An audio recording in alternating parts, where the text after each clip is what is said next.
The Long Road by Wolfland.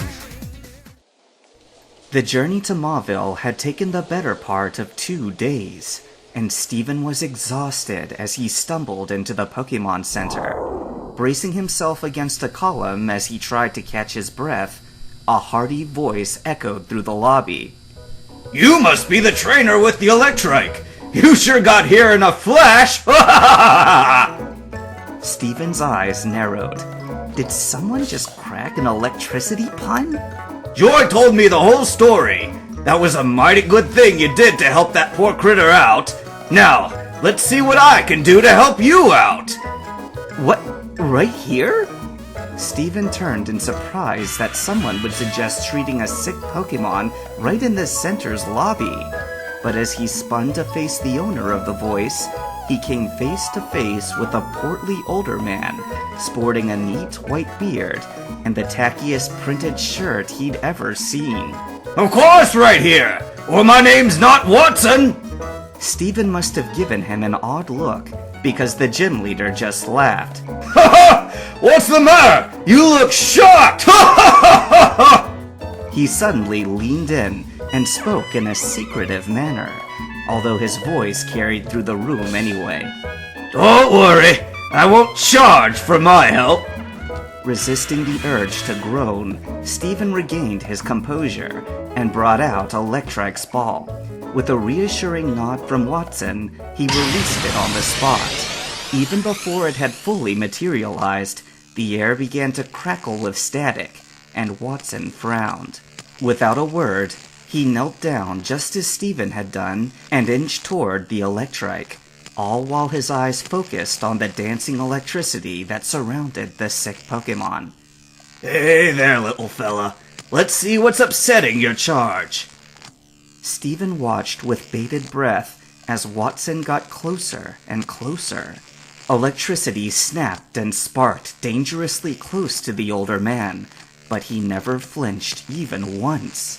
Amazingly, Electrike hadn't growled at Watson either, although it did whimper whenever a particularly nasty bolt sizzled over its fur. After what felt like minutes, Watson reached the Electrike's side, and his weathered hands traced a soothing path along the Electrike's head and flank. "There we go. Just relax." And under the leader's touch, it did. Even though it still trembled under the electricity's assault, Watson managed to lay it on its side, and he gently prodded along the creature's stomach. Steven watched in amazement as Watson was completely unfazed by the sparks that leapt from Electrike's body. "Where did you say this poor thing fell?" It took a moment for Steven to realize Watson had asked him a question. "Route 110. "But where exactly?" "Near the bike path. It fell into the water and was too injured to save itself." "Ha ha! I knew it!" Steven jumped at the sudden proclamation, but the Electrike still lay calmly in Watson's lap. "Your Electrike swallowed too much seawater, and now its electric sacs are over-ionized.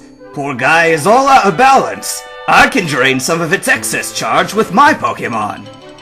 The leader dug into the pocket of his jumpsuit and brought out a pair of Pokeballs.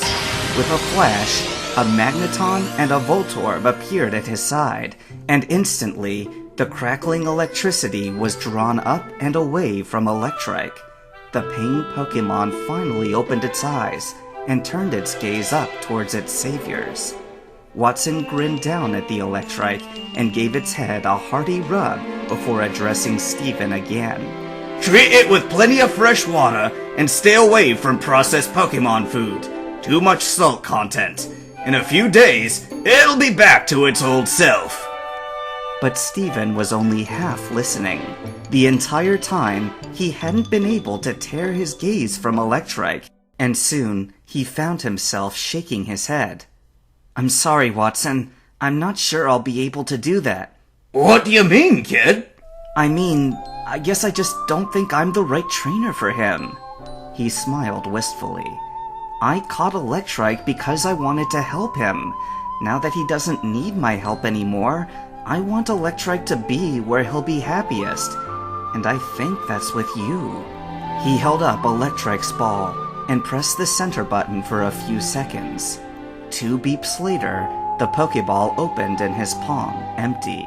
Electrike was no longer his.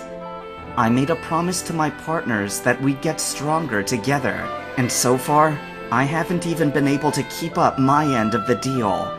It may sound selfish, but I want you to keep Electrike because I need to figure out how to keep my promise to the Pokemon who are with me now. Watson brought a hand to his chin and thought. It only lasted a second, though, and he broke into a wide grin again. That's awfully thoughtful of you, trainer. I don't often come across many young'uns that aren't eager to get their hands on every Pokemon they can. He gave the electric type one more pet, and then brought out a Pokeball of his own to tap against its back. The ball rocked gently only once, and Watson pocketed Electrike's Pokeball with a nod. As Steven watched, his grin suddenly morphed into a sly smile. You're not nervous to face me, are you? That caught Steven off guard. What? No. Watson seemingly found Steven's false bravado the most amusing thing he'd ever seen, and he burst out laughing. Don't worry about it. I'm just messing with you. Although, if you want a tip, some trainers have found the wild Pokemon on Route 111 can come in handy against my favorite Pokemon. Steven blinked in confusion. Did the gym leader just give him a hint on how to beat him? Why are you telling me this? Aren't you supposed to want to defeat trainers who challenge you? Did anyone ever tell you you ask too many questions, kid? He winked.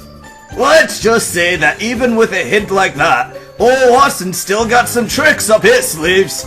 Being a gym leader takes creativity, not just strength. So, do what you will with that little nugget. Still pondering if this hint was a trick or not, Steven remained silent, and Watson gave him a pat on the shoulder, thankfully the slingless one. Take as long as you need, kid. You know where to find me when you're ready. And with that, Watson ducked out of the Pokemon Center with a wave and a warm smile. Steven sat, still stunned as he processed what exactly to make of the jovial gym leader. Shaking his head, he turned to book a room at the center for the night, but Watson's words stuck with him. Route 111, huh? The name sounded awfully familiar, and by the time he reached the main desk, he had figured out why. He would follow Watson's recommendation, but not before paying his father a visit, or rather, his father's stash of old maps. Healthy Pokemon are happy Pokemon.